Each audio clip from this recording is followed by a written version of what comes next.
Hello बच्चों।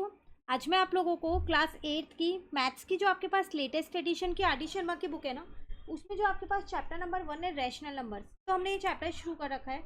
Exercise 1.3 का आज मैं आपको क्वेश्चन नंबर 2 कराने वाली हूँ। क्वेश्चन नंबर 1 हम ऑलरेडी कर चुके हैं, वो चैनल पे अपलोड है। देखिए क्वेश्चन नंबर 2 में आपसे क्या कह रहा है, evaluate each of the following. Evaluate मतलब आपको एक तरीके से सिंप्लीफाई सिर्फ सॉल्व करना है इन्हें। तो आप देख रहे हो कि दो रैशनल नंबर्स दे रखे हैं हर पार्ट में और उनके बीच में सब्ट्रैक्शन का साइन है, तो मतलब माइनस करना है।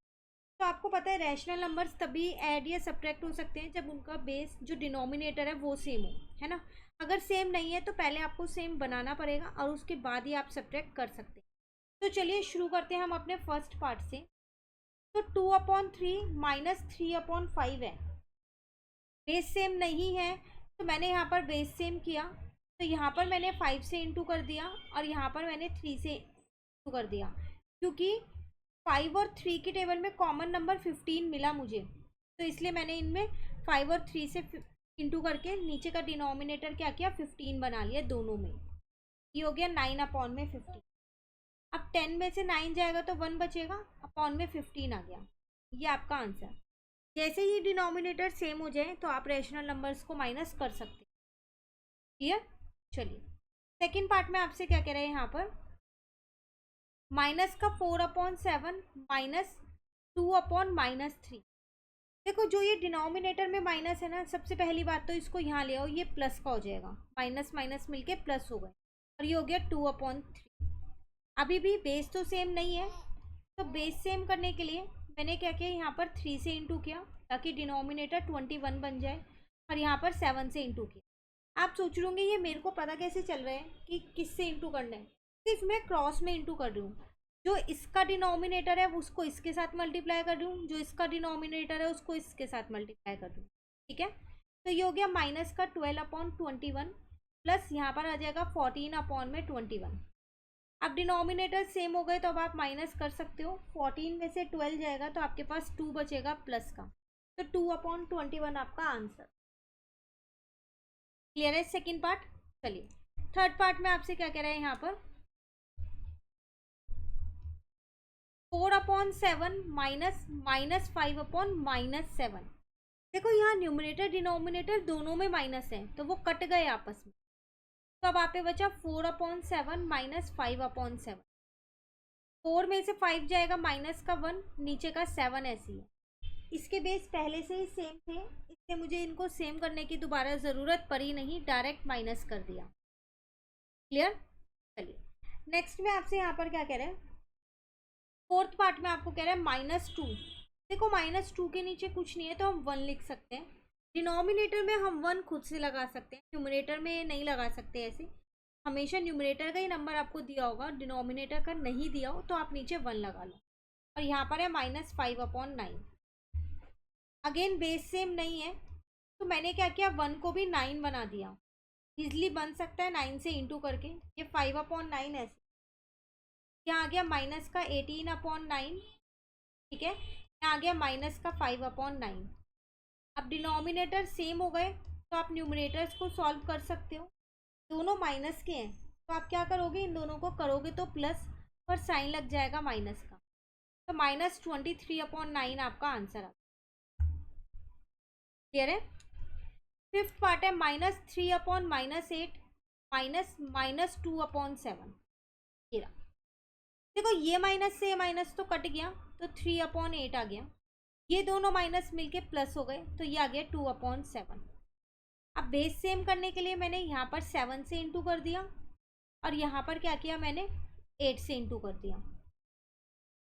तो यहाँ पर मेरे पास आ जाएगा 21/में 7 8 जा 56, 2 8 जा 16/56। सेम हो गए डिनोमिनेटर। अब न्यूमरेटर्स को हम सॉल्व कर सकते हैं, 21 + 16 लिख के। ठीक है, 6 + 1 7 हो गया, 2 + 1 3, 37/56। यही आपका आंसर है। क्लियर। चलिए सिक्स्थ पार्ट पे आते हैं। माइनस का 4/13 माइनस का 5/26। देखो ये दोनों माइनस मिलके तो प्लस हो गए और ये 5/26 ऐसी है। अब 13 की टेबल में 26 आता है तो क्रॉस में मल्टीप्लाई करने की कोई ज़रूरत नहीं है, डायरेक्ट इसको 2 से मल्टीप्लाई कर दो, प्लस का 5 अपॉन में 26, ठीक है। अब यहाँ पर आगे यहाँ कर लेते हैं, माइनस का 8 अपॉन में 26 प्लस का 5 अपॉन में 26 हो गए बेस सेम। -8 + 5 है तो माइनस का 3 आएगा अपॉन में 26 ऐसी है। क्लियर? ये था आपके पास 6th पार्ट। चलिए अब आते हैं हम अपने 7th पार्ट पे। तो वो है आपके पास माइनस का 5 अपॉन में 14 माइनस का 2 अपॉन में 7। अगेन ये -5 अपॉन 14 तो ऐसी है, ये दोनों माइनस मिलके प्लस हो गए, ये 2 अपॉन 7 ऐसी है। बेस सेम करने के लिए मैंने यहाँ 2 से इंटू कर दिया ताकि दोनों का बेस मेरे पास 14 हो जाए। तो ये हो जाएगा 2 2 जा 4 7 2 जा 14। बेस सेम हो गए आपके पास। -5 + 4 लिखा तो आपका आंसर आ गया -1 अपॉन 14। क्लियर है? चलिए नेक्स्ट 8th पार्ट है आपके पास। 13 अपॉन में 15 है, माइनस का है आपके पास 12 अपॉन में 25। अब यहाँ पर आपको बेस सेम करने हैं, है ना। तो दोनों की टेबल में कॉमन नंबर आता है 75, आता है नहीं आता? 15 की टेबल में भी आता है और 25 की टेबल में भी आता है। तो आप डायरेक्ट उन नंबर से भी मल्टीप्लाई कर सकते हो। जैसे कि 15 की टेबल में 5 पे आता है तो मैंने यहाँ पर 5 से इंटू कर दिया, और 25 की टेबल में 3 पे आता है तो मैंने यहाँ पर 3 से इंटू कर दिया, ठीक है। अब ये आपके पास हो जाएगा 13 को 5 से इंटू करोगे तो 65 अपॉन में 75, माइनस 12 को 3 से करोगे तो 36 अपॉन में 75। बेस सेम हो गए तो यहाँ पर मैंने क्या किया, माइनस कर दिया, यहाँ आ गया 75। तो 65 में से 36 को माइनस करोगे तो कितना आएगा 29, और ये 75 ऐसी है। तो 29 अपॉन 75 आपका आंसर। क्लियर है? चलिए 9th पार्ट है आपके पास।